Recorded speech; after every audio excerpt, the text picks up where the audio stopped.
Lentamente. Listo, está grabando.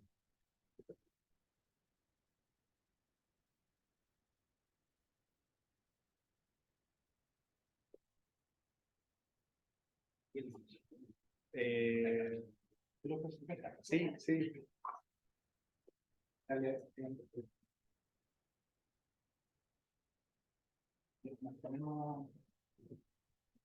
sí, bueno, no sé cómo ha sido la charla anterior, pero bueno, agradecerles a Pablo por esta charla y la discusión que tengamos respecto a este tema que es tan importante en nuestros objetivos como área de integrar la ética en la inteligencia artificial. Así que los dejo. Muchas gracias por su participación. Muchas gracias por la invitación. Disculpen el atraso. Teníamos todo ya preparado acá para la PPT, la habíamos hecho. Bueno, más que solo en inteligencia artificial, nosotros vamos a hablar, me gustaría llegar a esa conversación con ustedes, pero vamos a hablar, tal como decía ayer el título, ¿no es cierto? Los desafíos que nosotros identificamos para la formación ética en ingeniería en ciencias. Los desafíos están identificados a partir de nuestra experiencia. Acá en la facultad, como unidad de ética, de ethics, y también de lo que conocemos a partir de la experiencia de otras instituciones que en el tiempo hemos podido conocer, profesionarnos en el proceso. Así que, eso. José Paz, si quieres decir. Bueno, ni nos presentamos. Yo soy José Pacerna, trabajo en la unidad de ética hace como 2 años. Estudié en la facultad, soy ingeniera civil industrial y además soy profe de matemáticas. Yo soy Pablo Ramírez, doctor en filosofía y trabajo en temas de ética y filosofía política. ¿Eso sí la? Sí.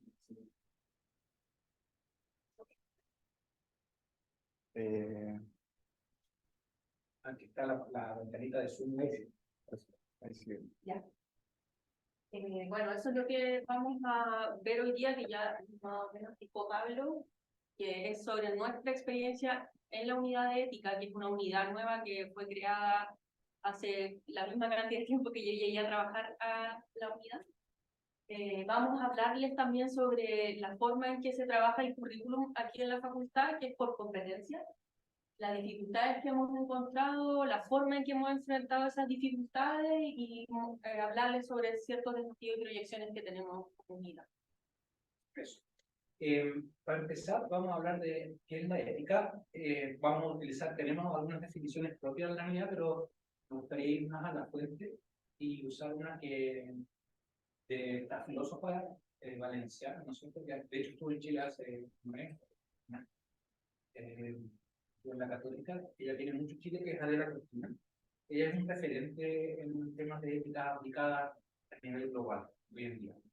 Su obra principal, que se llama Ética Mínima, está traducida como en 20 idiomas. O sea, hasta en árabe. Si en árabe la están leyendo, significa también que era a un público no solo occidental. Eso es un síntoma de un buen síntoma.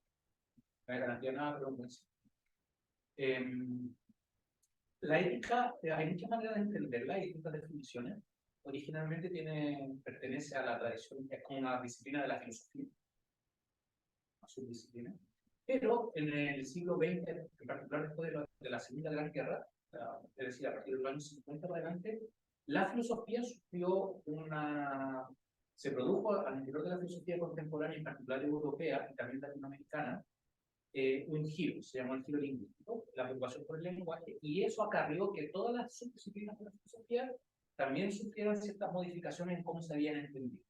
Y entonces empezó lo que se llama la preocupación y el cultivo de lo que son las éticas aplicadas, que no son solo teorías éticas, que es lo que hace la filosofía, sino cómo hacer que esas teorías se apliquen o si tienen algún asidero para que se puedan aplicar en distintos ámbitos de la vida real, digamos. En particular, y preferencialmente, que es uno de los focos de la cortina, es las profesiones. Entonces, citando a la cortina, la ética es un saber práctico, es un saber hacer, que requiere un cierto saber conceptual, pero no es solo un saber conceptual, es un saber hacer algo. Y en ese sentido se parece a cualquier otro saber práctico. conoce la carpintería, es un saber práctico.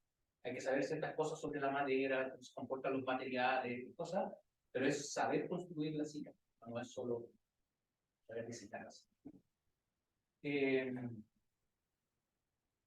Y es un saber práctico que busca identificar, definir y operativizar la finalidad o los fines de nuestras acciones, ¿no? O sea, el por qué las hacemos y qué buscamos cuando realizamos estas acciones en un marco ético, o sea, de valores que históricamente consideramos muy importantes. Eso de históricamente consideramos importante va cambiando a lo largo de la historia, ¿no? ¿Qué es lo que hace la ética además? La ética aplicada busca, la formación ética por lo tanto buscaría crear ciertos hábitos, ojo, éticos y dianoéticos se llaman. Los hábitos dianoéticos son los hábitos como intelectuales de aprender a identificar problemas, ponerle nombres correctos, porque cuando uno tiene un buen concepto puede decidir con mayor claridad. Pero no se trata solo de eso, sino además de crear hábitos de conducta o del carácter, como dice un poco más adelante, ¿cierto?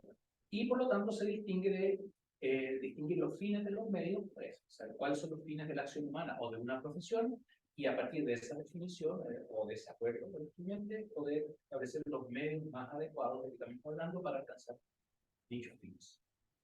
Y en ese sentido, se preocupa por los valores éticos, de definirlos, ver qué significa, no es lo mismo que significa, por ejemplo, el valor de la verdad para alguien que estudia periodismo que para alguien que estudia matemáticas. Siempre es la verdad, pero no es lo mismo el significado, ¿no? Entonces, definir ese tipo de cosas. La finalidad, como les decía, como un práctico es modelar o moldear o educar. ¿Sí? Lo que se llama modo de ser o carácter, el carácter de la persona. Por cierto, carácter o modo de ser en griego se dice ethos. De ahí viene entonces la palabra ética. Y al final nombra algunos principios éticos como la prudencia, la responsabilidad, la justicia. Eso sería más o menos que es la ética y la ética aplicada. Y la forma en que también nosotros como unidad de ética trabajamos la ética. Y esta es la perspectiva. Queríamos contarles también, para que entiendan el contexto en el que la unidad de ética trabaja y la formación que nosotros llevamos a cabo, que tiene relación con el currículum por competencia, donde se definen dos niveles de competencia, un ejemplar común, que tiene que ver con reflexionar sobre el propio actuar, sus consecuencias, un marco de integridad, la de responsabilidad, respeto, buscando la excelencia y la evolución de su proceder en contexto académico, en la relación interpersonal y con su entorno. Y por otro lado hay una competencia terminal que también estamos a cargo de nuestra comunidad, que está escrita como actuar de manera responsable y acorde a la integridad, dando cuenta en forma crítica de sus propias acciones y sus consecuencias en el marco del respeto de la dignidad de las personas y el cuidado del medio social, cultural y natural. Esto de actuar es un poco un ideal, porque no necesariamente la ética se puede como comprometer con que una persona actúe o no actúe de cierta manera, pero sí se puede comprometer con que esa persona que actúa de tal o cual manera haga un proceso que se llama discernimiento ético, adecuado para tomar o no una postura o una decisión, ¿ya? Nosotros estas competencias las operativizamos en un mapa de progreso que cada competencia tiene asociados unos indicadores de logro, que son los indicadores que ustedes pueden encontrar en los programas de curso. Esto se hace tanto para las competencias como para los programas, o sea, como las competencias específicas de cada uno de las asignaturas. También este mapa de progreso tiene distintas dimensiones, que es el respeto, la honestidad y la responsabilidad. Y la idea es que estas dimensiones y estos indicadores de logro se inserten en los cursos a través de los programas y después en una forma de implementación de estos indicadores de logro. Eso queríamos contarles para que sepan que el trabajo que hacemos tiene como un mandato más como de gestión docente y que nosotros tenemos que cumplir con estos mandatos como curriculares.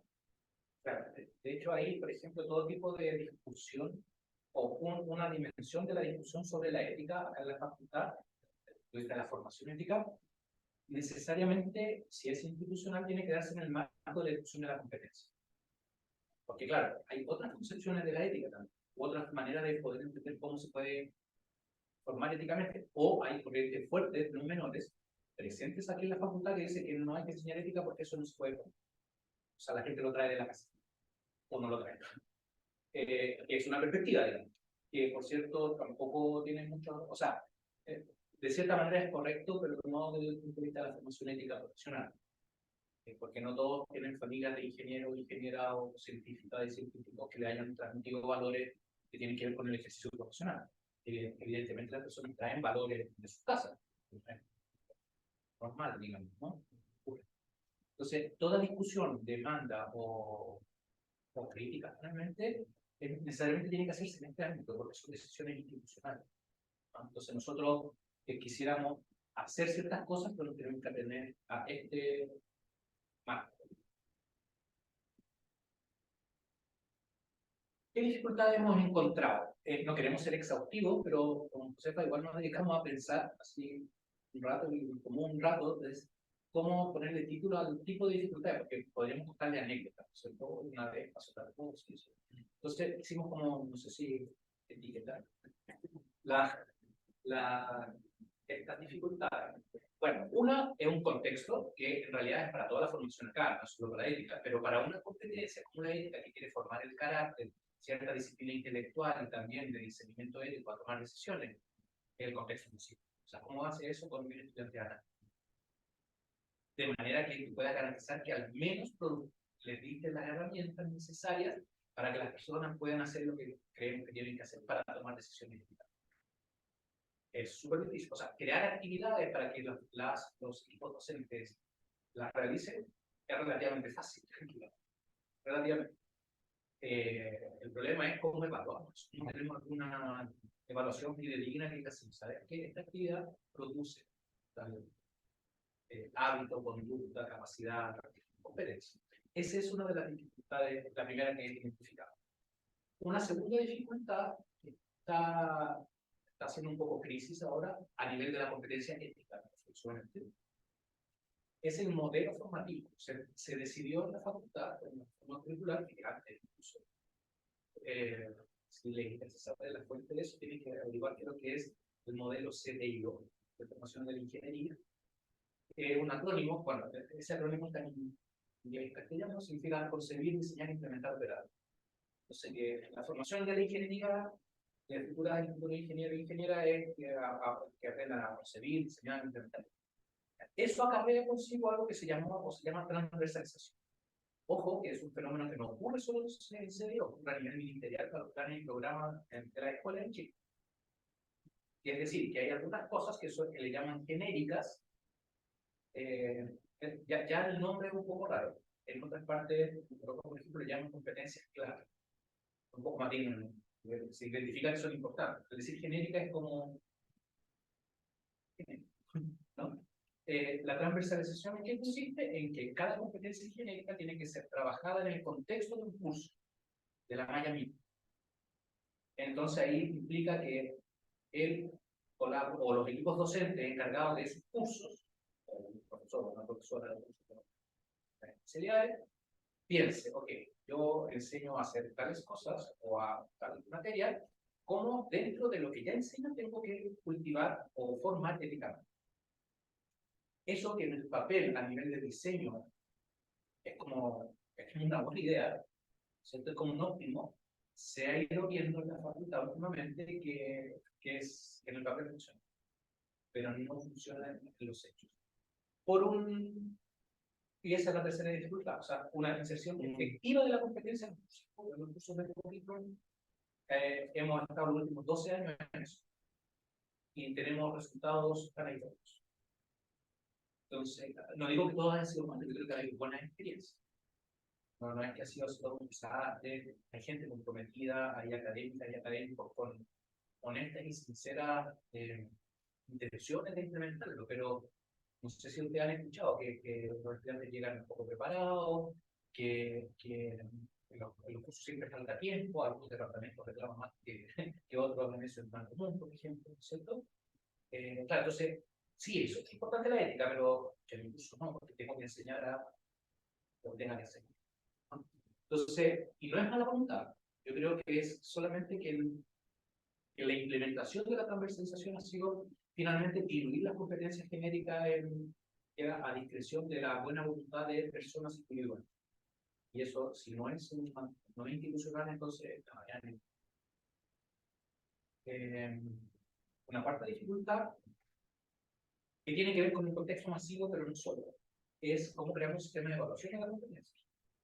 O sea, cómo verificamos, tenemos alguna, no necesariamente tiene que ser cuantitativa la evaluación, puede ser cualitativa, pero 1000 estudiantes al año se requieren cosas que no, hasta ahora no hemos sido capaces de producir, que hemos probado, no digo que muchas cosas, pero varias, y todas son inviables. O sea, en algún momento teníamos un ensayo final en los cursos que eran de introducción a la ingeniería 1 e introducción a la ingeniería 2, en el anterior plan de estudio.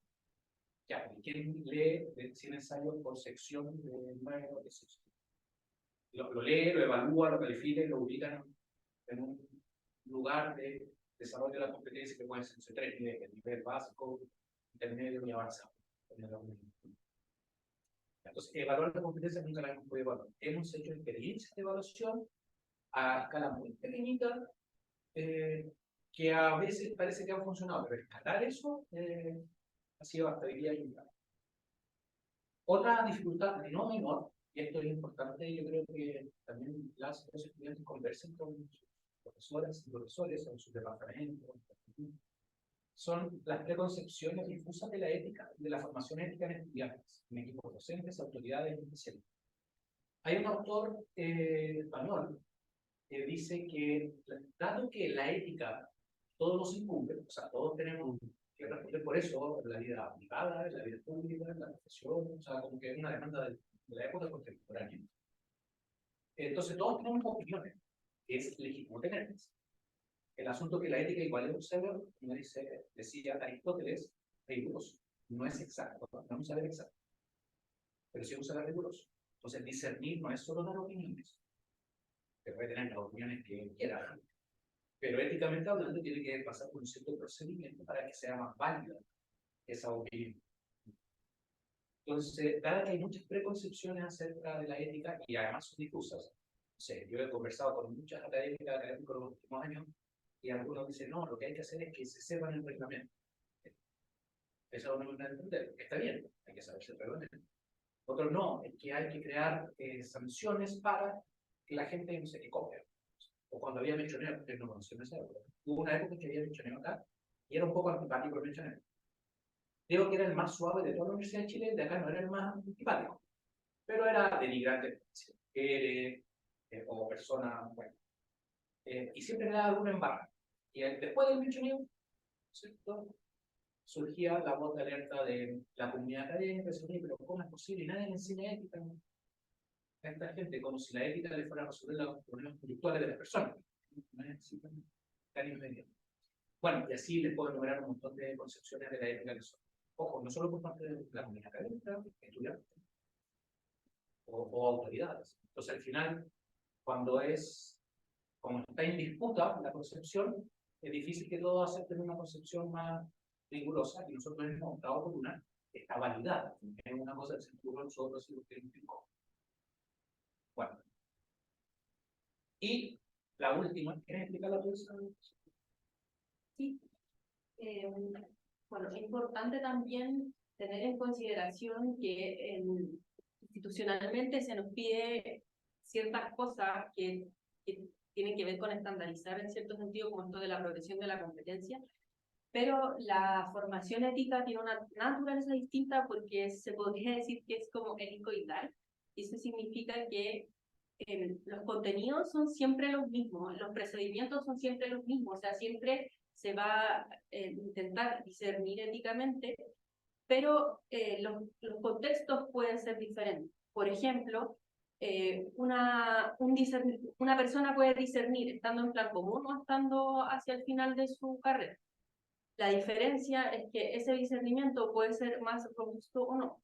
Entonces, los contenidos que nosotros trabajamos, no es como las matemáticas, que las matemáticas tú necesitas saber sumar para hacer un montón de otras cosas. Quizás necesitas saber, no sé, derivar o integrar. para ir avanzando en ese conocimiento. Pero en la ética siempre los contenidos conceptuales son los mismos, pero lo que va cambiando es el contexto o la robustez con que uno puede generar cierta postura o cierto resultado del discernimiento. Claro. Y eso cuesta entenderlo acá, porque acá, por la cultura científica, que tiene su valor en ciertos ámbitos del conocimiento, obviamente, como que exigen más linealidad. Es lo que hay que hacer primero, pasa después, y esto queda garantizado. Bueno, no es así. Y es lo mismo que quizás en la música o un deportista. ¿Cuándo un deportista tiene que dejar de practicar? Nunca. ¿No es cierto? Por muy virtuoso que sea el deportista, o el músico. Entonces, es una cosa que se requiere de constante práctica, y siempre lo mismo. Entonces, Ya, y sobre cómo hemos enfrentado las dificultades que anteriormente Pablo mencionaba, son cosas que hemos ido haciendo al ensayo y error, otras cosas que, bueno, hemos ido aprendiendo en el camino también del error y del ensayo. En los cursos, bueno, con Pablo tenemos un curso que se llama Ética Profesional de la Ingeniería, en el que hemos ido experimentando ciertas metodologías de enseñanza y aprendizaje de la ética, y formas que funcionan más o funcionan menos en este contexto particular que es de la ingeniería. También estamos usando hace 2 años y medio más o menos una aplicación web que se llama Eticat, que la crearon en la FEM. Y esta aplicación permite generar actividades en contextos masivos. Generar actividades de ética en contextos masivos, porque se pueden discutir ahí casos y se puede también, tiene una opción para que los y las estudiantes chateen, que se hagan actividades en grupo para la discusión de casos. Entonces eso ha aportado mucho, si bien la plataforma tiene algunas dificultades y lo notan también los equipos docentes, igual ha sido algo que nos ha ayudado para la enseñanza de la ética. Bueno, y también para la potencial evaluación posterior que nosotros hagamos como guía. Bueno, también hemos hecho trabajos con equipos docentes que han tenido sí resultados heterogéneos porque depende de muchos factores como la aproximación que tengan esos equipos docentes a la ética,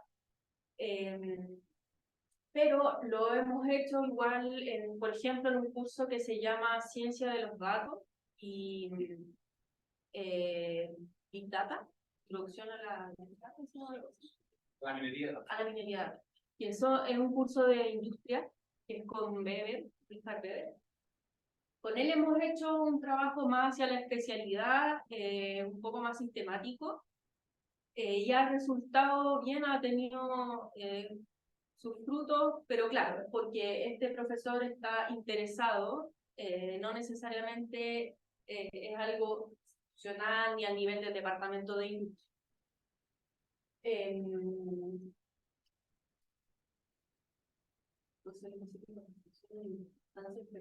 Claro, también lo que hemos tenido que hacer como, no sé, como en cierto sentido como apóstoles de la ética, como estar repitiendo este discurso de lo que es la ética, la naturaleza de la formación ética que es helicoidal, en distintas instancias, para que se entienda un poco mejor que esto es distinto a quizá otro tipo de formación, otro tipo de aprendizaje, como son las matemáticas o la ciencia.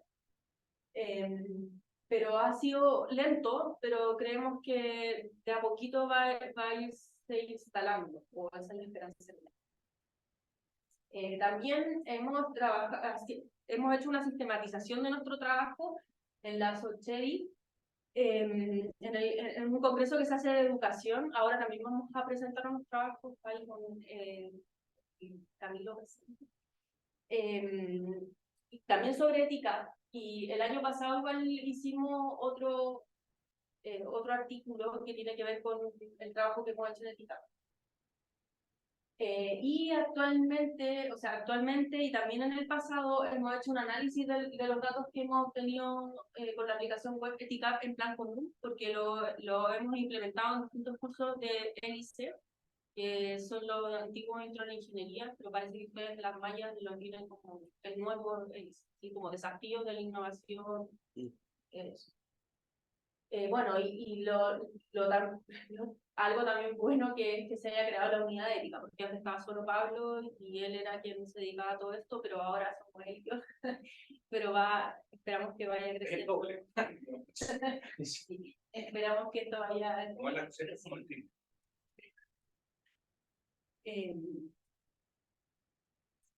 Bueno, ¿y qué nos queda de esta experiencia y de cómo hemos tratado de enfrentar la experiencia de la cual siempre hemos aprendido? Nuestra preocupación principal es poder, primero, institucionalizar y escalar esto a que entre en régimen. No siempre haya que estar haciendo todo un esfuerzo primero de empezar primero todo. Entonces, en ese sentido queremos generar un sistema de formación que sea integrado, es decir, que contenga material educativo de disposición de equipos docentes, metodologías adecuadas a los distintos contextos, porque claro, el plan común es masivo, pero si te vas a astronomía ya no es masivo, ¿entiendes? Entonces, igual es una demanda alta para lo que en cantidad, o sea, institucionalmente tenemos una unidad de ética, es algo bueno, pero en cantidad de horas, el total es una jornada a eso, porque media jornada mía es para eso, y la CEPA tiene media jornada. O sea, es una jornada completa para resolver el asunto, o realizar. Va a crecer, va a llegar una nueva persona con algunas horas, y tal. Metodologías, clases, diseñar o colaborar, hacer codocencia, que es lo que hemos hecho con el cartel, ¿no es cierto? Finalmente, él destina antes era una clase, después fueron 2 clases, ahora son 2 clases más una evaluación, ¿no? O sea, le ha ido dando importancia al tema de ética dentro de su curso, en la cual finalmente nosotros hacemos esa parte, pero de conversando con él, se llama codocencia. Ya no es solo una asesoría externa, sino eso.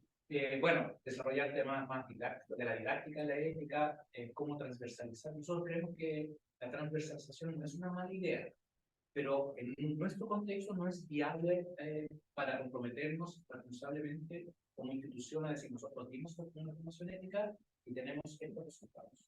La pura transversalización, aunque son más chicos, en algunos departamentos sí es más viable así. Eso. El segundo desafío, y en eso estamos tratando de empezar, yo creo que había, o sea, entre lo que había y lo que hay ahora es harto más, pero todavía es súper poco, ¿no es cierto? Que es generar un sistema de evaluación para contextos más. Estamos dando los primeros pasos todavía, y diría casi que, ¿cómo se llaman las guaguas cuando nunca caminan antes? Cuando gatean, eso, como gateando, pero de a poquito ahí vamos avanzando en eso, pero es un desafío y algo que estamos trabajando. Y también algo que creemos que es importante para nosotros, crear alianzas más formales y orgánicas, digamos, para que funcionen con otras áreas de la escuela y departamento, porque uno de los problemas que hay, yo creo que eso es un problema más organizacional que la formación ética, que funcionamos mucho como compartimentos de Estado. Entonces el área curricular se preocupa del currículum, ¿no? Es como diseño. Ya, ¿quién implementa eso? Bueno, ese es el problema de los que diseñan. Y bueno, y los otros que piensan no sé qué cosa, entonces están como repartidas ciertas tareas, a veces duplicadas. No sé. Ojo, involuntariamente, yo no creo que haya un diseño a propósito para que la cosa sea así. Aunque a veces el caos parece tan caótico que parece tan caótico que parece diseñado. Pero no, yo creo que es solo una cosa como de una buena cultura organizacional, de crear alianzas, que distribuciones, que a mí me toca hacer esto y a otro me toca otro, pero hay que conversar, ese tipo de cosas. Se ha ido avanzando en eso, o sea, no es que no haya nada, pero nosotros aspiramos o lo identificamos como un desafío también de nuestra parte de ver cómo crear esas alianzas y esa articulación. Esos son los sí, esos son los que teníamos. Bueno. No sabes si tienen alguna pregunta. Sí, claro. Bueno, quería agradecerles por la charla y no sé si son preguntas lo que tenían ahí. Sí. Así que dale, yo creo que podemos conversar, hay hartos elementos que son súper interesantes lo que han hablado. Yo tengo mis preguntas, pero... Dale tú primero, yo déjame definir. Se viene una... Ya. Yo como primera, no sé si pregunta, es una... En esta... la matemática a nosotros nos gusta ponernos en casos que puede que no se den nunca, digamos, en el mundo de la abstracción. A veces pasan cosas horribles y a veces pasan cosas maravillosas. Y yo me pregunto cuál sería la instancia óptima en un mundo ideal en el cual la formación de ingeniero ingeniera se dé de la mejor manera desde su punto de vista. No sé, porque está lo del punto de vista práctico, de que la ética es algo que tiene que irse aplicando siempre. Y también está el tema de que cada contexto, cada una de las profesiones que tenemos a través del sistema facultad funciona de manera bastante distinta. ¿Cómo verían ustedes, si ustedes diseñasen todo el sistema, cómo lo harían para que estudiantes aprendan de La tendencia a querer ser Dios, ¿no es cierto? Sí, sí, sí. Bueno, Leibniz, gran matemático, no sé, decía que nosotros vivimos en el mejor de los mundos posibles. Y decía que la gente interpreta eso como si fuera ingenuo, pero Leibniz dijo de los mundos posibles.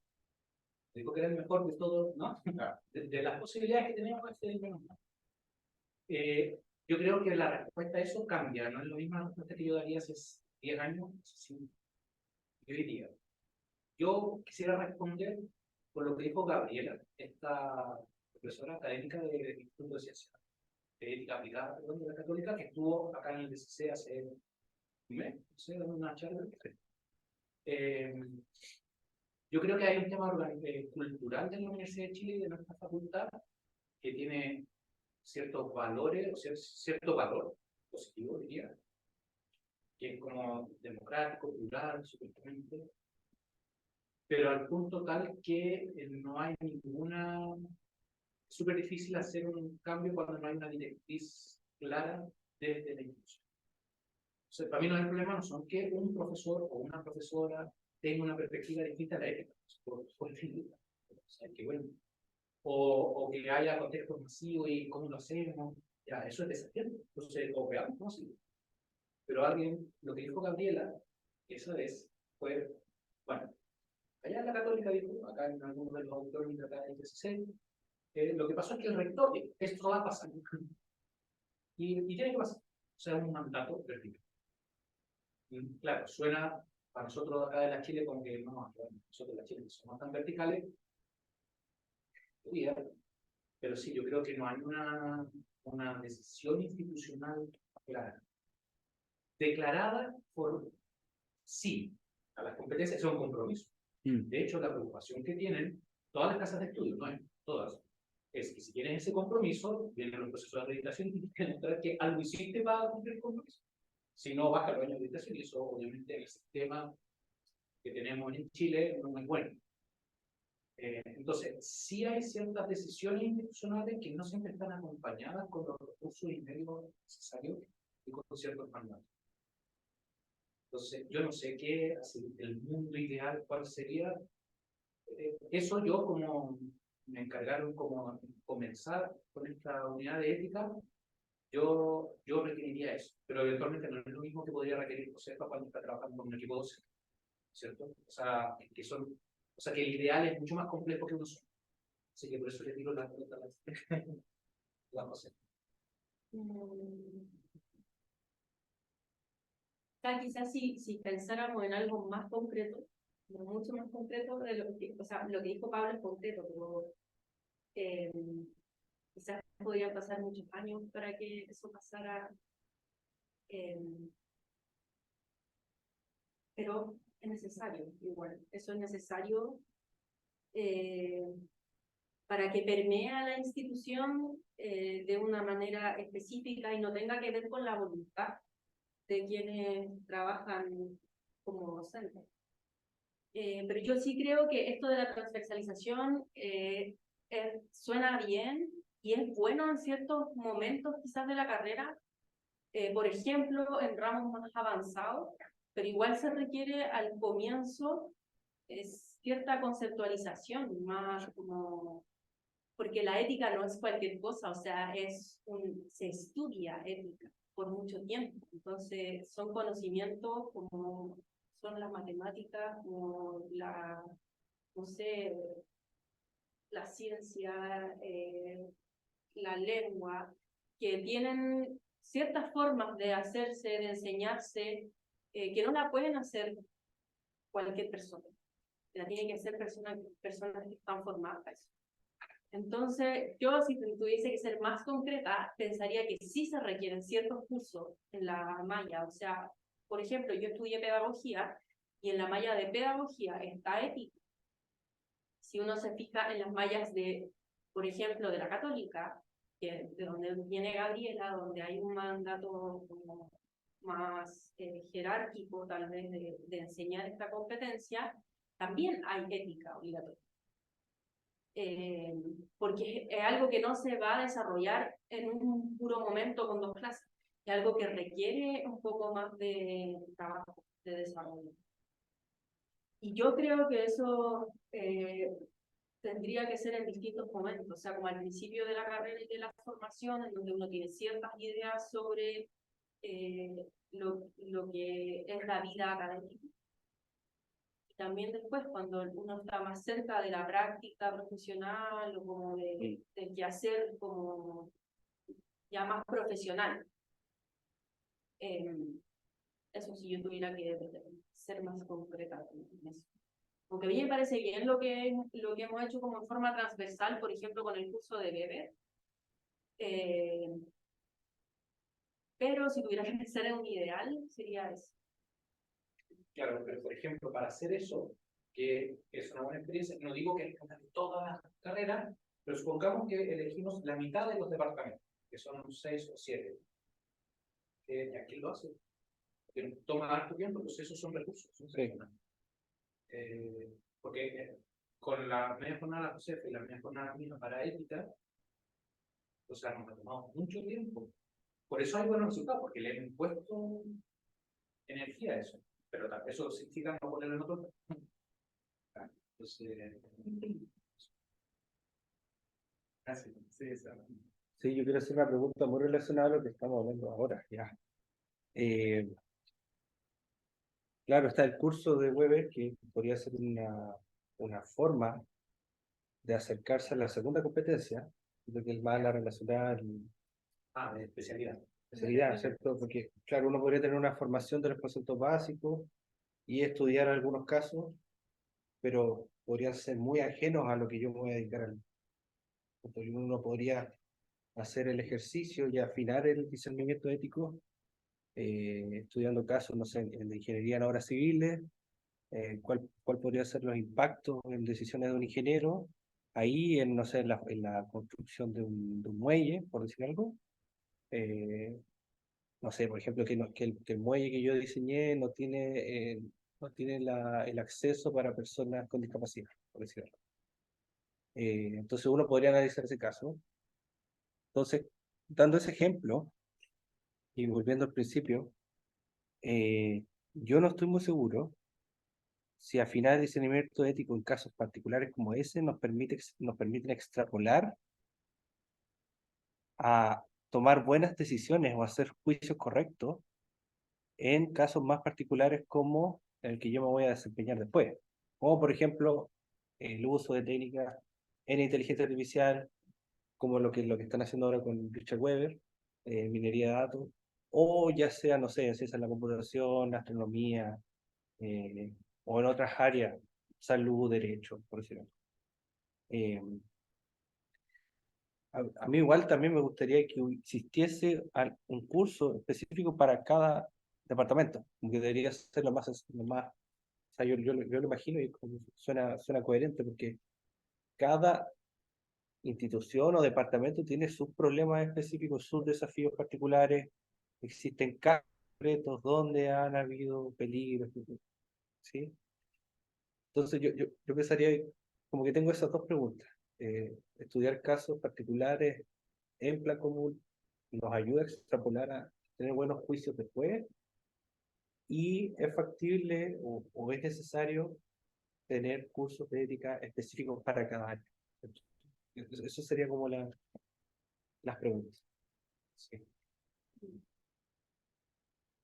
O sea, es que yo creo que el caso, en particular el contexto, un medio para el fin, que es el discernimiento.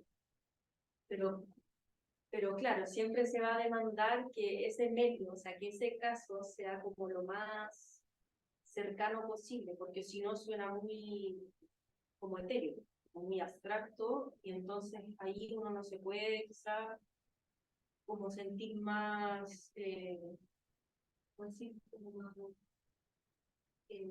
cercano, no sé, como, claro, como que te cuesta ponerte en ese lugar si no es cercano, como el contexto.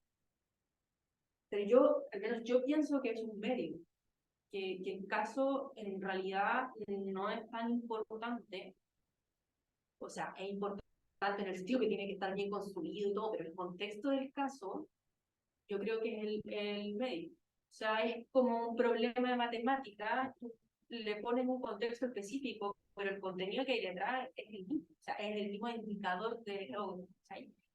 Pero aquí lo que se requiere, o sea, es como resolver un sistema de ecuaciones, no importa cuál es el contexto, ¿cierto?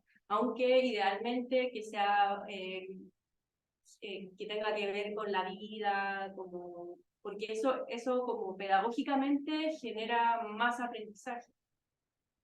Pero los indicadores son independientes de uno o de otro, o sea, como lo que se quiere lograr es independiente del contexto. Sí, yo justamente en la misma línea de lo que dice Josefa, cuando hablamos de una de las dificultades que entender la naturaleza de la formación ética, esta es una analogía con los límites de toda analogía, no hay que leerla literalmente, ¿no? Pero es que desarrollar la capacidad de discernimiento es como desarrollar un músculo. Sí, El músculo lo puedes usar para levantar una pesa, para aguantar una presión o para sostenerte bien cuando te caes. El mismo. Y lo puedes desarrollar yendo al gimnasio haciendo ciertos movimientos repetitivos y alimentándote de tal manera que el músculo, ese músculo funciona como tiene que funcionar. Ahora, claro, es mucho mejor que si mi trabajo es ponerle saco arriba de un camión, escucha, hacerlo haciendo eso, porque el contexto, ¿no? Entonces, la naturaleza de la formación ética, el tema de los casos, hay que hacer casos, pero lo que yo creo es, nosotros hemos identificado acá concretamente dos contextos grandes. Uno, que realmente al inicio, en plan como todavía, en el primer año, hablar de cosas, trabajar el tema del discernimiento ético en el contexto de la vida académica y vida universitaria. Porque eso es lo que la gente en primer año, o sea, claro, la gente en primer año tú le hablas de la caída de un puente o un muelle, igual suena choro, o sea, está bien, interesante, pero es como hiper lejano. Van a tener que pasar como 5 años en el mejor de los casos para que yo llegue quizás a trabajar en un proyecto o en algo de ese tipo. Entonces, como, pero sí siempre he enfrentado a temas de trabajo masivo, el tema de la COP, la inteligibilidad, la convivencia, el carácter de mañana, ¿no es cierto? Yo sé que los países, etcétera. ¿No sabes? Bueno, entonces yo creo que esa primera intervención, que puede ser un curso, tiene que ser sobre esos temas, que además es una preocupación de las desarrolladoras. O sea, no, claro, pero ahí pasa lo que decía antes. Claro, todos dicen, oye, que están copiando. Ya, oye, dame un pedacito de tu curso, no. Que... Entonces, todos ven la necesidad, pero nadie, no se acuestan ahí. Y otra segunda instancia, que es lo que tú decías, que tiene que ser adecuada a los departamentos, a las especialidades, o al que hacer, ¿verdad? Pero eso necesariamente tiene que ser más al final, en algún momento del currículum, donde tenga sentido hablar del mundo, o del algoritmo, o de la transparencia en el uso de la información, o de la rendición de cuentas, o de la publicidad, no sé, cualquier sea. Pero sí, pero ojo, no marearse con que una vez que los casos son solo una herramienta. Hay otras maneras de desarrollar, o sea, tú puedes desarrollar ciertas habilidades de razonamiento matemático resolviendo muchos sudokus o haciendo ciertos ejercicios matemáticos. Porque el sudoku también te hace desarrollar cierto pensamiento lógico. Claro, pero ustedes no vienen aquí, ya, póngase a resolver sudoku. Lo hacen de otra manera. No estoy trivializando lo que hacen. Solo digo que eso, puede desarrollar el músculo yendo al gimnasio con un entrenador personal o una entrenadora personal. O lo puedes hacer en tu casa, no sé, levantando, yo tumbo la moto y la levanto, tumbo la moto y la levanto. Pues voy a hacer lo mismo. Y que es mucho más entretenido hacerlo con la moto. Pero, ¿te fijas? Eso. O sea, no sé si Sí, buena parte. Bueno, siguiendo esta misma línea, bueno, de partida, gracias por la charla, Pablo. ¿Cómo se preparan las unidades de ética para afrontar, por ejemplo, temas de tecnología emergente? Y en este caso, en el caso más concreto de inteligencia artificial, ¿cómo se prepararía? ¿O qué forma encontrarían ustedes para preparar ese material? Sí, yo creo que, permiso, primero, es clave trabajar con personas del específico. Entonces, el trabajo ahí como colaborativo o transdisciplinario o interdisciplinario, que es con una escala menos, un escalafón menos peldaño menos de la disciplina, es importante. Y las cosas que han resultado bien es cuando lo hemos hecho así. Pero claro, eso implica tiempo de la unidad de ética, que es media jornada de la fase de jornada, y tiempo de las personas que son especialistas en minería de datos, o bueno, en inteligencia artificial, o lo que sea. Y ese tiempo lo tenemos estimado, o sea, para un buen producto no es una vez una reunión de 2 horas, es por lo menos un semestre de preparación. No, pero se todos los días, por supuesto, o sea, razonadamente o racionalizadamente, quiero decir, no, ya, no sé cuántas horas, no es estimado, pero cuánto durará preparar una buena intervención que sea significativa, que pueda ser evaluada y todo eso. Lo más, ¿cómo? Pero una semana trabajando tiempo completo. No, por eso. Pero sería razonable un semestre trabajando regularmente, así. A lo para más preparar la actividad. ¿Cómo? Con personas, perdón, con personas que sepan de eso. Porque, claro, yo cuando salió, ha estado usando todo el tema de inteligencia artificial en las vacaciones de. ¿Qué vacaciones fue? En el receso de cada semestre, con la COSEF fuimos como a 2 o 3 cosas de tema de inteligencia artificial. Porque evidentemente había que ponerse al día. Yo no soy especialista en eso, tampoco la COSEF, somos a lo más víctimas y usuarios de inteligencia artificial. Entonces, claro, fuimos al lugar, escuchar gente, qué se dice, leer, buscar. Entonces, no sé, de repente ahí, a mitad de la noche llega un WhatsApp de la COSEF y dice, oye, mira este artículo. No, a la mitad de la noche. Pero a la mitad de la tarde. ¿No? Hemos intercambiado cosas, pero claro, no alcanzamos a leer todo lo que quisiera, o lo que yo quisiera. Yo cuando estaba solo, antes de llegar a la COSEFA, me pidieron algo en geología. Yo estuve como 2 meses leyendo temas de geología para entender qué es la geología, no solo entender a qué se dedica, yo sé a qué se dedica. Pero es muy solitario. Entonces empecé a preguntar a algún académico, y ahí, ¿cómo es eso? ¿Qué pasa? Y me fui armando la idea, pero claro, ahí sí que es más lento. Porque además yo tengo clases, o sea, las personas no solo se dedican a eso. Eso es. No sé, José.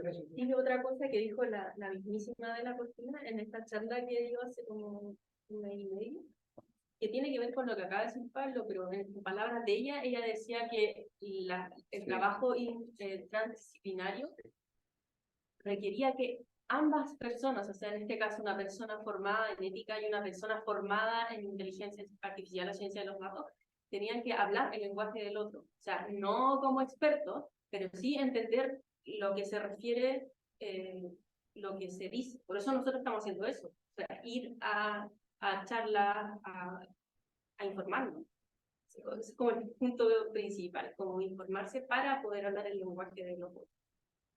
Aquí yo tengo una pregunta, ¿qué recomendarían ustedes a las personas técnicas para que puedan hablar del lenguaje de la ética y que podamos conversar con las humanidades o con ciertas profesiones de las humanidades para poder construir entonces una actividad, un currículum, una instancia de aprendizaje. Bueno, eso, conversar, pero no así en el café solamente. Yo creo que con cosas como esta, o sea, crear instancias donde haya intercambio de saberes. Mira, hubo una experiencia hace 10 o 12 años atrás con el equipo docente de Introducción a la Ingeniería, que era los ramos Intro 1 y Intro 2, que era como el segundo liceo. Y dedicamos un viernes desde la 1 de la, empezamos con el almuerzo, terminamos el viernes a las 8 de la noche, y el sábado de 9 de la mañana y terminamos con el almuerzo a las 2 de la tarde, o sea, una jornada completa más o menos, donde el equipo del área de humanidades, entonces, presentó qué hacemos nosotros en temas de humanidades, de formación, de ética, y la otra parte sería, ¿qué hacen nosotros como formando a futuras ingenieros e ingenieras desde el punto de vista de la introducción a la ingeniería, los sistemas generales, básicos? Y nos tuvimos que escuchar y aprendimos un montón. Eso dio como fruto una colaboración de unos 4 o 5 años que fue muy fructífera. Topamos en el tema de la evaluación de las cosas que hicimos, porque no teníamos la capacidad de evaluar. Por lo tanto, no tenemos ninguna capacidad de dar algún resultado.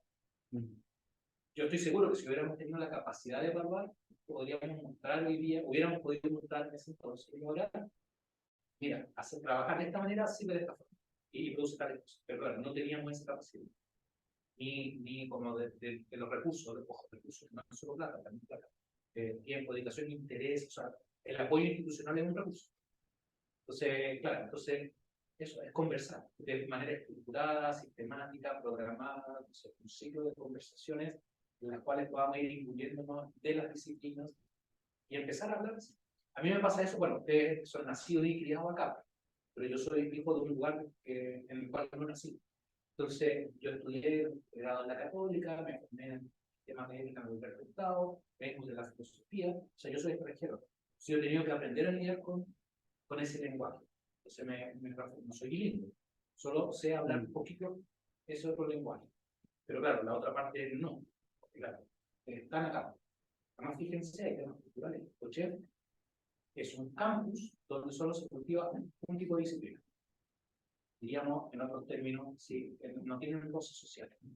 En San Joaquín, por ejemplo, no quiero poner el ejemplo de la Católica, solo para decir, o la última, si quieren otra universidad. ¿No? O sea, la gente de ingeniería se relaciona con la gente de sociología, últimamente, en actividades conjuntas. O sea, acá es como muy local.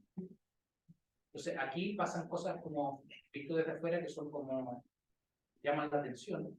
Que dicen, no, que vamos a hacer algo como interdisciplinario. Matemáticas y minas. Están interdisciplinarios, se toman.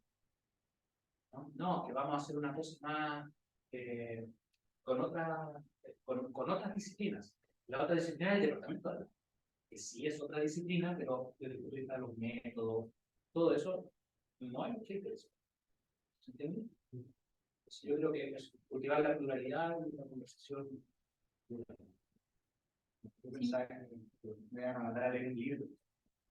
Bueno, esa tentación, esa era mi estrategia antes, pero ya caché que estoy aprendiendo a hacer memes. O sea, yo creo que sí, porque uno también puede leer libros.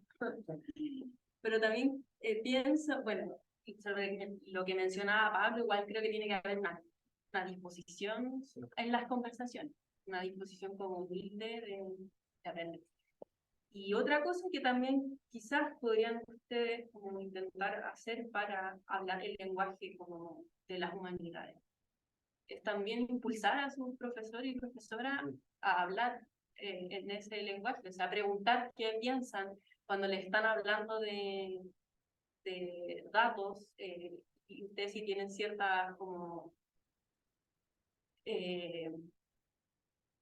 concepciones de lo que hay en sesgo de datos, etcétera, preguntarle qué piensa profesor de esto, profesora de esto. Porque igual eso le permite contrastar como sus propias opiniones, y eso también da pie para buscar más información sobre lo que puede estar diciendo el profesor, si es cierto o no es cierto, o hacerse su propia opinión de lo que menciona. experiencia y dicen, yo no soy experto en eso. Ah, sí, he escuchado esa respuesta O sea, es que es verdad, pero que justamente hoy día el desafío ya no es, o sea, que ser experto en algo requiere conversar con muchas otras disciplinas por los problemas que tenemos, si no hay que ser así tan agudo, ¿no? Claro, esa es una respuesta bien, no sé si bochefana o de la ingeniería, pero ¿cuál es el vicio de eso, o el peligro? Es que, yo lo siempre digo así, es como que externalizan el servicio. Ya contratemos a alguien que sepa, oye, ya, conversar, no, yo no sé, hazlo tú, porque yo no sé. Claro. Y es honesto, o sea, uno podría verlo del lado positivo, bueno, es honestidad intelectual. Pero no se puede externalizar el servicio de la porque no hay externalización, porque incumbe a todos. ¿No? Y además que en el futuro uno va a tener que tomar ciertas decisiones y las decisiones no puede estar uno cada vez que algo tiene que decidir, externalizarla y preguntarle al chat, ¿cierto? Entonces igual hay que hacerse cargo y si todos buscamos ser expertos, entonces no podemos hablar con nadie porque cada vez hay que preguntarle a alguien que es experto y yo creo, también decía de la Cortina, que se está haciendo cada vez más importante la gente que trabaja transdisciplinariamente, que puede entender el lenguaje del otro, y eso es porque uno no es solo experto en una cosa específica. Eso hacen los médicos, como especializarse muchísimo en algo y al final pierden de vista el problema como general o como lo general que hay en los problemas. Tipo, voy a operar esto, y esto, pero si hay una persona ahí que está operando, no está operando.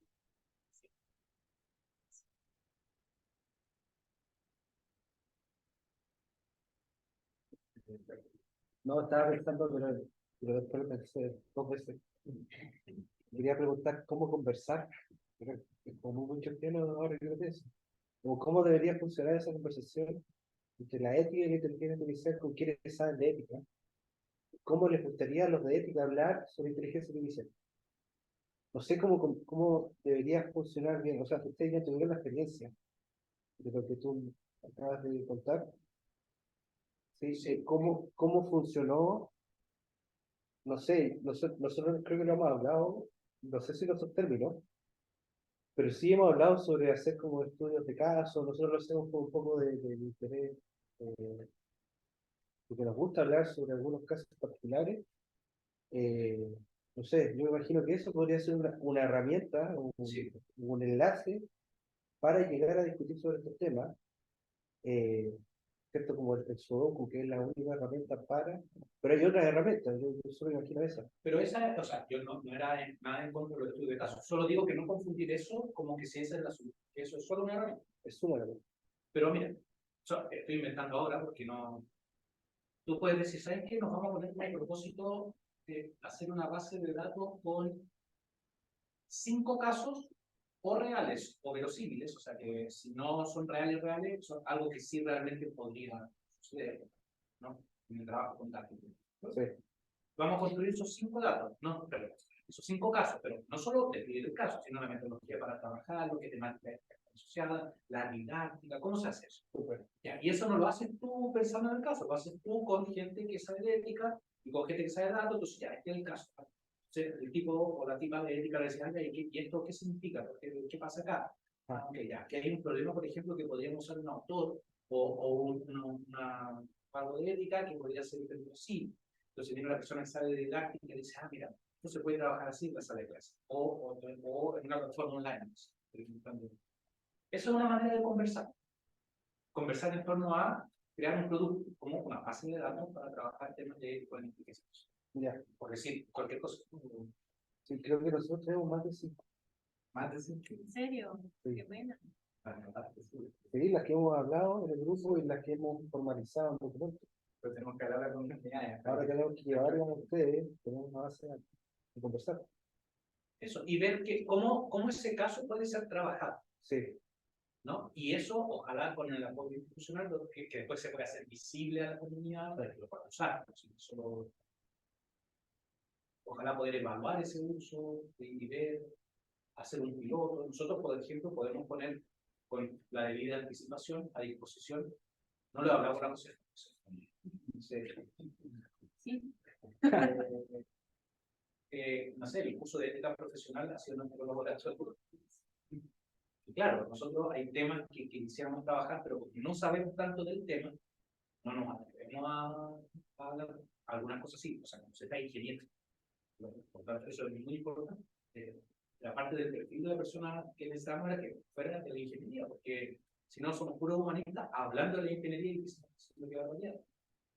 Quizás el mismo calibre de cuando los no humanistas hablan de los humanidades, ¿no? Entonces, eso. O sea, de hecho, la unidad de ética es una experiencia de, por lo menos de interdisciplina. O sea, gastamos mucho tiempo con la Josefa al inicio, que había dos, un ingeniero y yo, que soy un de la filosofía, conversábamos mucho. O sea, no es que producíamos mucho así, material, cosas, conversar. Obviamente la Josefa había tenido mucho de ética, tenía cierta idea, y hay cosas que yo he aprendido de lo que la Josefa ha hecho como ingeniera, de lo que sabe como ingeniera o como profe de matemáticas. Entonces, claro, te fijas, pero eso fue mucho tiempo que desde fuera puede parecer improductivo. ¿Sí? Ya, pero ¿y qué material produjeron? No, ninguno, pero aprendimos un montón. Y ahora sí estamos en condiciones de poder hacer más cosas. Yo en ese sentido que vengo de la escuela también, que yo soy de Derecho. Entonces, como tú dices, yo creo que ese es como el gran miedo, como uno de los mayores miedos, como de la gente que viene del mundo humanista, como de no saber, no manejarse en ciertos temas. Y por el otro lado, por ejemplo, yo lo veo, por ejemplo, en temas regulatorios, por ejemplo, el caso de Italia, en donde se frena un poco la entrada de la tecnología en este país. Entonces, como que es un mundo como que se enfrentan. Nunca hubo una conversación de por medio, quizás la regulación fue impuesta, y no se le preguntó a expertos. En ese sentido, yo le encuentro toda la razón, es decir, como hay que conversar más, hay que entenderse uno al otro, y eso se hace en un trabajo que quizá es más pasivo. Hay que conversar, hay que entenderse, hay que entenderse entre nosotros, la disciplina. Claro, porque en ese sentido, claro, yo también creo que hay que avanzar en ese, por ese nivel. El derecho es súper importante también. No sabía que había gente que tuviera ese derecho, por eso no lo había nombrado, pero todo el tema regulatorio que, o sea, el ámbito legal es distinto al ámbito ético, pero evidentemente están emparentados o interseccionados mucho. Entonces no es, o sea, un primer deber ético es cumplir las normas. Ahora, no todas las normas son suficientes, por lo tanto no basta la norma, ¿no? Entonces, y ahí se crea esa... Sí. Y así otras disciplinas, por ejemplo, la mirada no solo de las humanidades, de las ciencias sociales en particular, creo yo, la antropología, más que sociología. La sociología es como ingeniería, pero la antropología ve el problema humano, entiende las culturas, aprende a observar, identificar conductas, pautas de conducta, ¿no? Es súper importante y de hecho, no por nada hay mucha gente de la antropología en temática científica, porque tienen un ojo clínico para ver cosas que otras personas no ven, porque las tenemos naturalizadas. O sea, no es normal que así ocurra, por lo tanto nadie ni siquiera se pregunta por qué. La antropología identifica ciertas cosas que no ven. Eso es muy importante. Bueno, y así otras disciplinas. Quizás ahí entra el juego un poco también la comparación con otros países. Bueno, hay más experiencia comparada, ¿no? Nacional o internacional, y internacional. Sí. Ahora se está realizando, ahí está realizando un evento ahí de... Pero no había nada del derecho finalmente, ¿no es cierto? No había nada. No. Pero no hay que decirlo tan fácil. Claro. No se puede. Ah, sí, bueno, Sí, el evento de los otros. sí. Pero sin duda que el derecho está dentro de la discusión y del... O sea, podrá no ser en este evento, pero sin duda que se dará instancias para comenzar con la partida.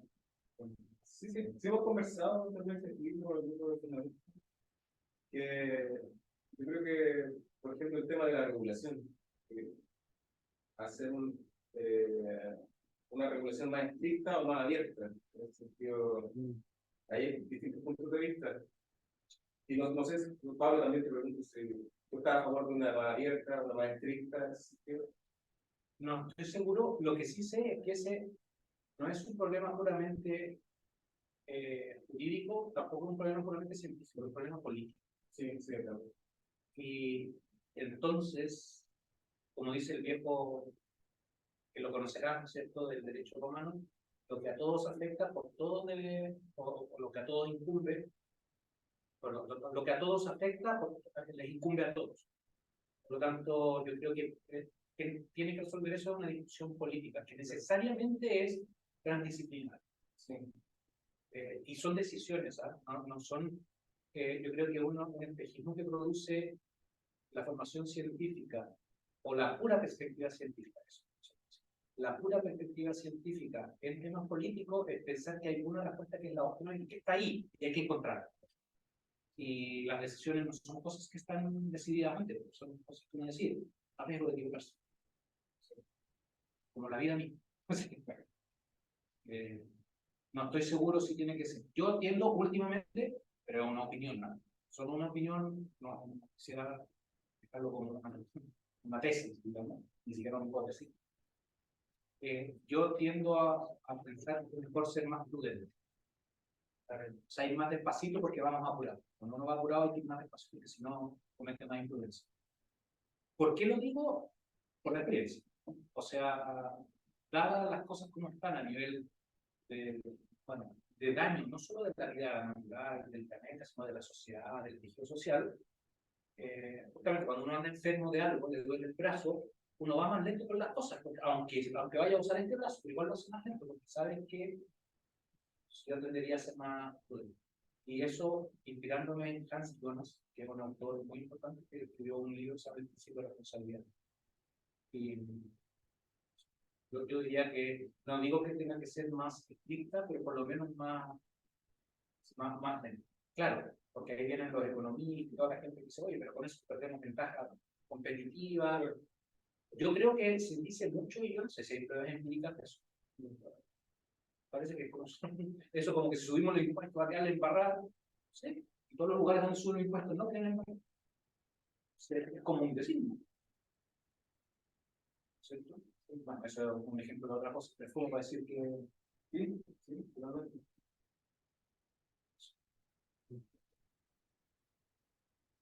Y quizá una última pregunta para Josefa, que ha estado ingeniera de base y ahora te dedicas con impacto a esto de la ciencia eléctrica, la ingeniería.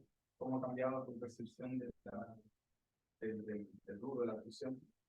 Y cómo, si es que hay alguna recomendación a quienes quizás no terminen haciendo clase técnica para que incorporen esos elementos que quizás son positivos en ese cambio de... Si es que hay un cambio.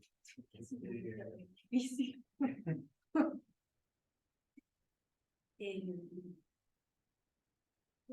Nunca me sentí como una pura ingeniera. O sea, de hecho yo le conté a Camilo que estuve un día en ingeniería matemática.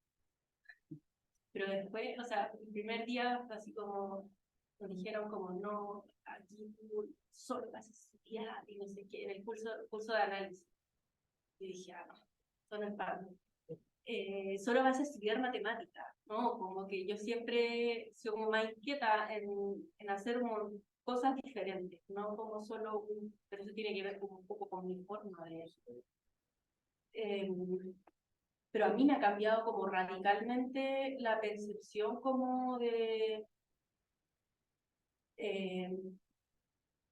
la profesión, como al involucrarme, por ejemplo, después con la pedagogía. Como, primero, o sea, ya, yo estudié industrial y después estudié pedagogía. Y en pedagogía la parte de la evaluación, que tiene que ver con los indicadores de logro y todo esto, como súper estructurado, me hacía todo el sentido del mundo. Pero después al empezar como a hablar más con Pablo, como gente de las humanidades, como que empecé a pensar que bueno, que no todas las cosas son estandarizables, que no todas las cosas se pueden modelar, que hay algunas cosas que no, derechamente, y que no es deseable que se modelen. que es que no sé si puedo responder ahora a esa pregunta. Sí, habrá más conversaciones. Sí, porque es una pregunta como, claro, difícil. Y también aprendí eso, que no he aprendido, que no necesariamente siempre hay una respuesta inmediata, sino que las respuestas se van como con el tiempo construyendo, que no hay una única solución a algunas cosas. En temas de ética en particular, claro, como lo que decía Pablo de las decisiones, a veces las decisiones uno después puede decir, oh, me equivoqué, no al tiro. Y eso igual es importante, o sea, si uno después como ingeniera hace algo y se equivoca, escucha, es mejor darte cuenta que te equivocaste a no, y seguir así haciendo cosas sin pensar, sin reflexionar. Sí, también me he vuelto como más reflexiva. Que igual es algo que en pedagogía enseña muchísimo, como a reflexionar, es algo muy de profesor y profesora, como reflexionar sobre la propia práctica. Como tú sales de una clase y piensas como, o podría haber hecho esto de otra manera, y aquí nada, como eso no es una, como que la metacognición que se llama eso no se trabaja. Como hice este trabajo, lo podría haber hecho de otra manera, como un trabajo uniforme. O también como en plan común, como el tema de las evaluaciones están tan pauteadas que de repente tú haces algo diferente y está malo, y está bien, solo que de otra manera. Entonces tampoco se nutre tanto como el pensamiento como divergente, como otras formas de hacer una misma cosa. Sí, pues estoy totalmente de acuerdo con eso en particular. Yo creo que mucho así se ha dado. Esa distancia en decir que pudimos haber hecho, pudimos no haber hecho censura, en algún caso. Las limitaciones. Sí, y que no, o sea, está ese afán de modelar todo a través de los datos y esa no se encuentra. De hecho, ahí me gustaría hacer una pregunta filosófica para la reflexión.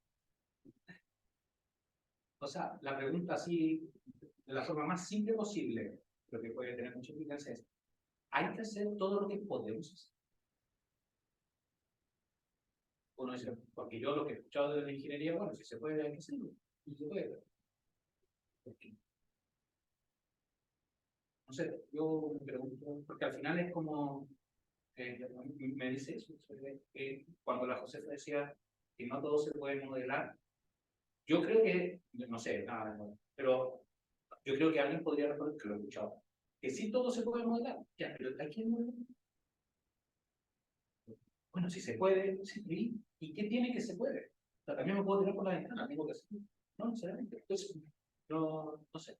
Es una pregunta básica, pero yo creo que hay que darle vuelta a eso.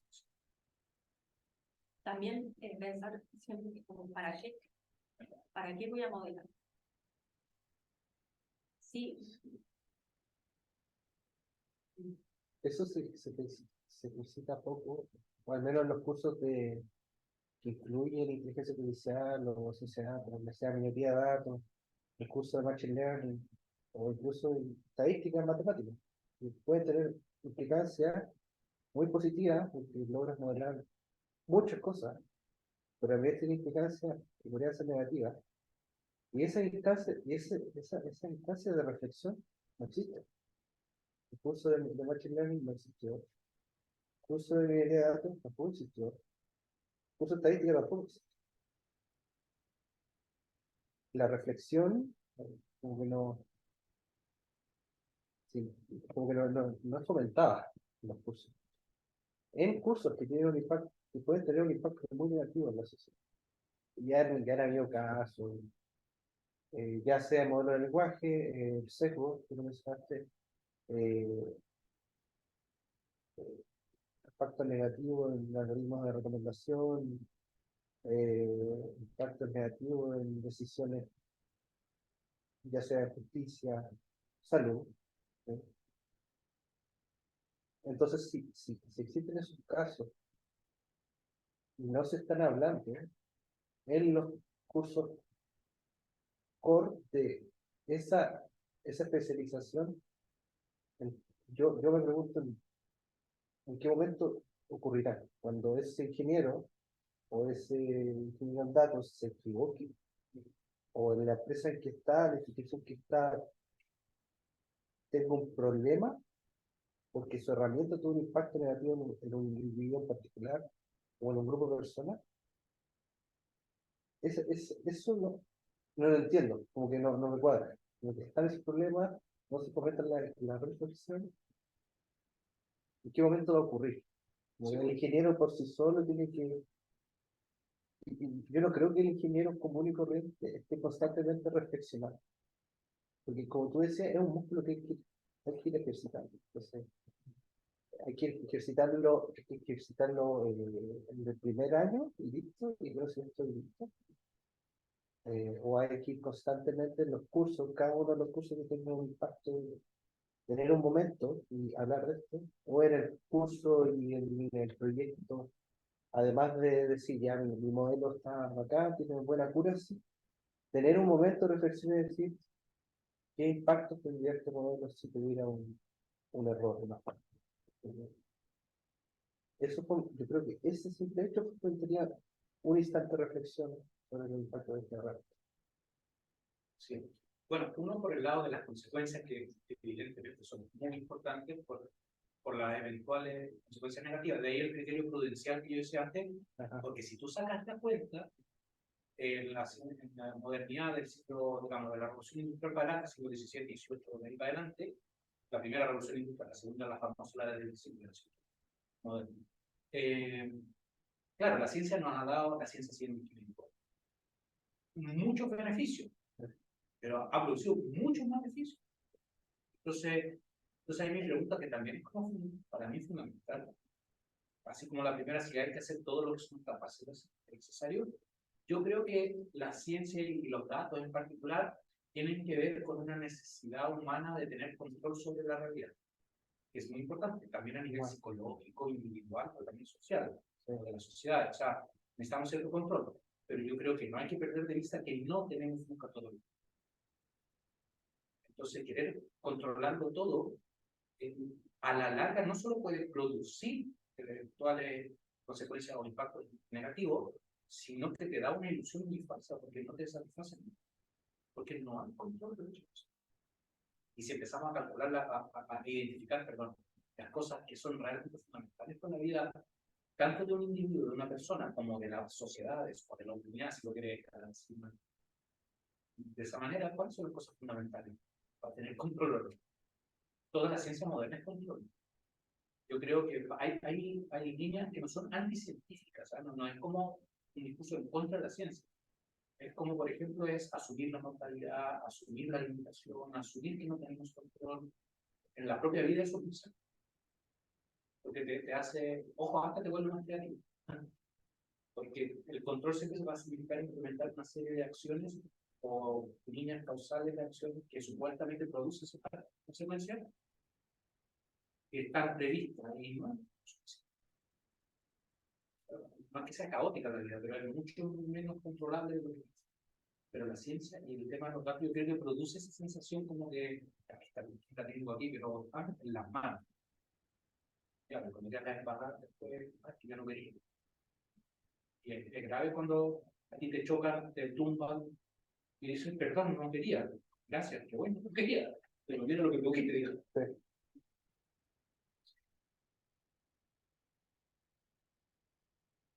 Bueno, yo creo que el problema es transversal, quizás, porque, como tú comentabas antes, el tema, por ejemplo, la ética vista desde el punto institucional. Yo, por ejemplo, en la Facultad de Derecho, yo no vi gran énfasis en la ética profesional. Hay un curso, y tampoco se toma muy en serio, yo creo que se toma un curso normal. Entonces, quizás como establecer esos pisos mínimos de manera institucional, como tú bien decías, quizás trabajar en ese sentido también de manera institucional, establecer esos pisos mínimos, incluso no tienen que ser mínimos, sino que tienen que ser tienen que ser ya categorías donde uno tiene, donde las facultades tienen que actuar, los consejos tienen que actuar. Yo no sé si eso es lo que se busca finalmente, o a lo que se apunta, por parte de quién. de las instituciones, por ejemplo, en este caso la Universidad de Chile. O no sé si ya hay. Yo creo que no es tan simple. O sea, es bueno el pregunta, no es simple la respuesta, porque la Universidad de Chile no está aislada, está en un sistema educativo, en un contexto sociopolítico y económico. O sea, hay ciertas reglas que no pone la universidad. La universidad tiene como una de sus vocaciones principales, una parte de su vocación principal es ser crítica con el status quo, digamos. Pero entra en la lógica, por ejemplo, las lógicas de la acreditación. O sea, por ejemplo, hay dos indicadores en la acreditación, esto en otras carreras yo lo he visto, que aquí es muy masivo, entonces se pierde, en caso cada ¿no?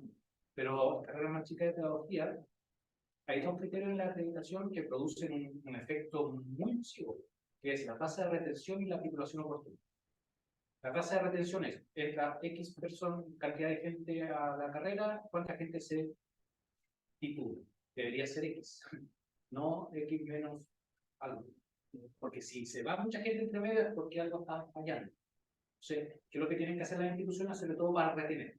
Primero. Y segundo, la titulación oportuna. O sea, que si la carrera dura 4 años, 5 años, si entra en el 90, el 94 tiene que estar titulado. Si entra X en el año 90, el 94, ese X tiene que estar titulado. Es la titulación oportuna. Entonces, tienen que hacer que la gente apruebe. O sea, no sé si se dan cuenta qué consecuencias puede tener eso. O sea, tenemos que retener a la gente y que no repruebe. Entonces, ¿qué es lo que termina pasando con muchas mediaciones entre medio? Que el error es algo que hay que evitar. Y uno aprende el error, o sea, echarse un ramo a veces no es malo. Pero claro, eso es insertado que la gente tiene que pagar un semestre más, un montón de otras cosas. Ya, aprobar a alguien hasta, pero es muy perjudicial.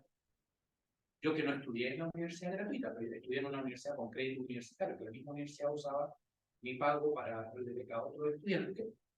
¿No es cierto? O sea, echarse un ramo, no estoy exagerando, era de escucha, a nadie le hace gracia echarse un ramo. O sea, no es que sea gozoso.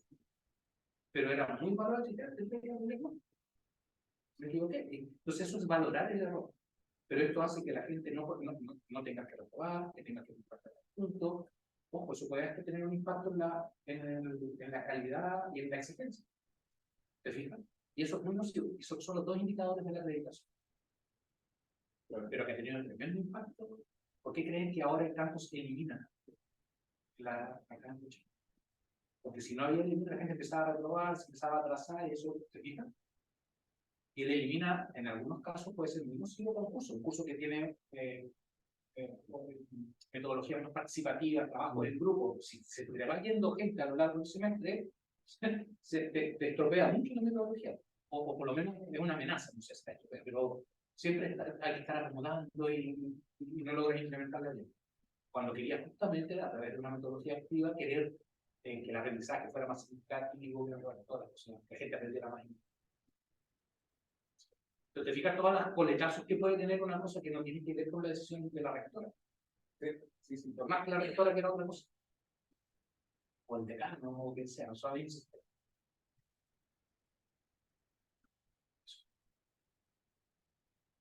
Si tiene más preguntas de la lista, sí, yo creo que acá, pero De la lista, eso de resultados. yo me encargo ese día, pero Para otra, agradecerle mucho, ojalá que haya más instancias, yo creo que sí van a haber, encantado, para justamente completar algunas cosas, y muchas gracias de nuevo y agradecerle tanto por la charla como por lo menos hablo desde mi perspectiva, lo inspirador que tiene su trabajo hacer lo que queremos lograr en la vida. Así que, muchas gracias. Gracias.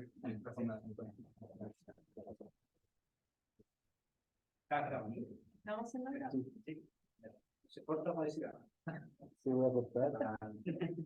¿Cómo se corta?